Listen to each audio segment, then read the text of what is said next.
5 seconds.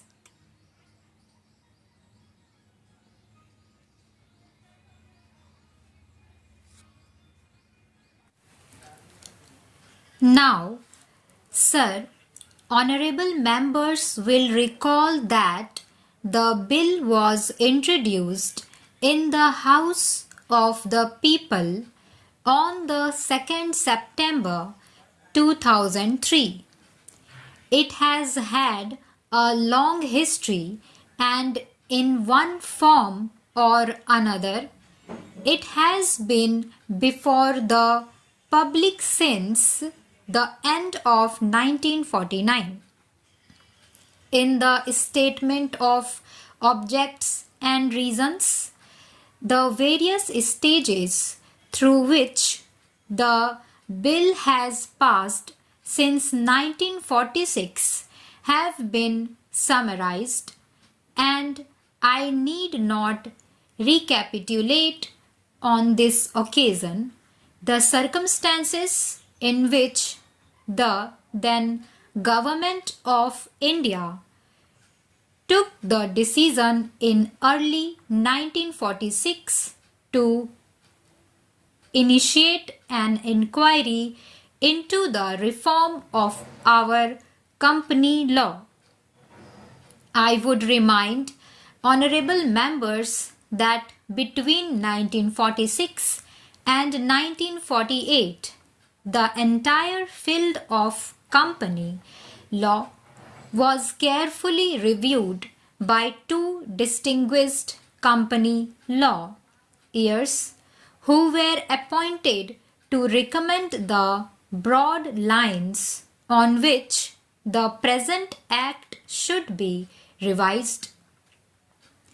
Their recommendations were examined in the then Ministry of Commerce, and certain tentative departmental views which emerged were circulated in a comprehensive memorandum to all recognized trade and industrial associations, bar associations, the high courts, and the state governments that brought us to the end of 1949.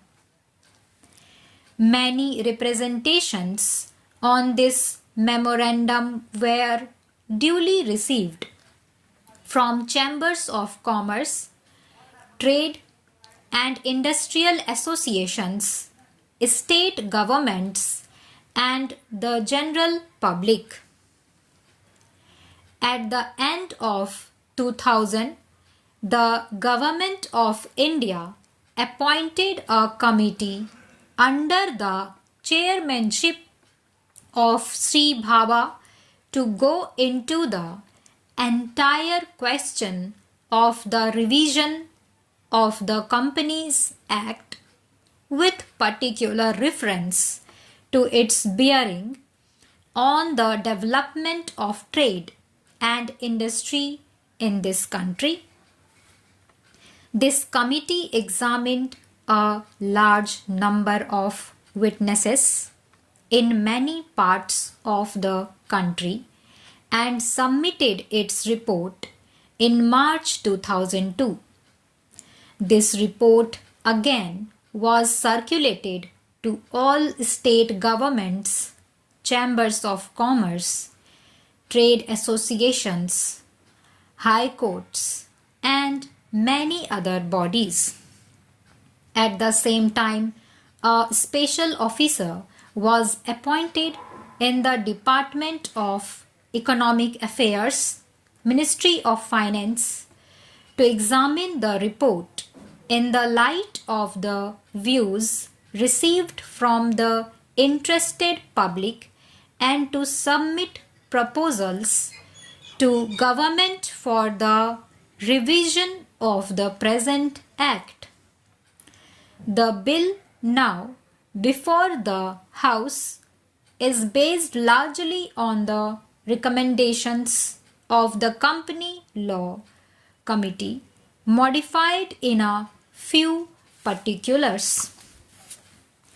Honorable members will notice that so far as public relations go, the bill has covered adequate ground.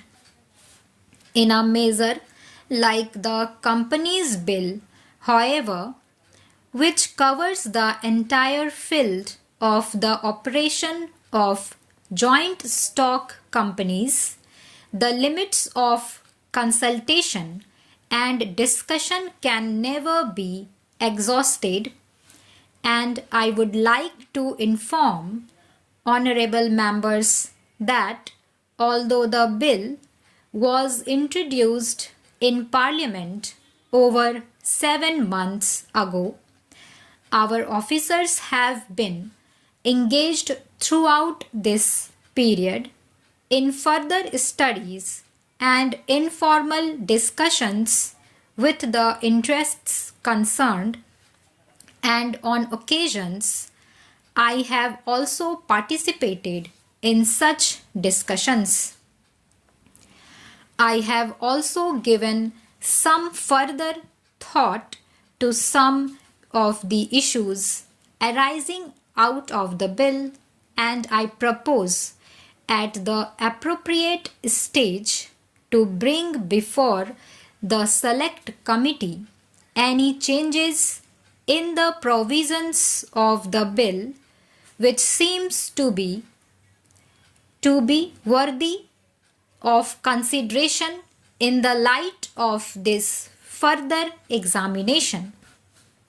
Now, honorable members would have noticed that the bill contains 6 clauses and 12 schedules. I think it is properly one of the longest legislative measures in recent legislative history, but its size might be regarded as misleading unless I make a few comments. The bill is both, one must remember, a consolidating and a amending measure. As mentioned in the Statement of Objects and Reasons, this is the first opportunity which has occurred since 1923 for the consolidation of the Companies Act. Advantage has been taken of this opportunity to redraft several long and complicated sections in the present Act, which have been split up into a large number of clauses. This is the largest single factor accountable for the increase in the number of clauses in the bill. New clauses embodying substantial changes in the present law would hardly constitute more than a small fraction of the bill. I would also draw attention to the structural changes in the bill to which a reference has been made in the Statement of Objects and Reasons. The redraft of the bill and the rearrangement of the existing chapters in the Companies Act in a more logical order have, I think, resulted in a noticeable improvement in the form of the bill, and I hope will facilitate better understanding and appreciation of the scheme. I wish that the Act which came into effect long ago was implemented properly. I know that the Minister here is very earnest in implementing it, but unfortunately his colleagues at the state level are disappointing him.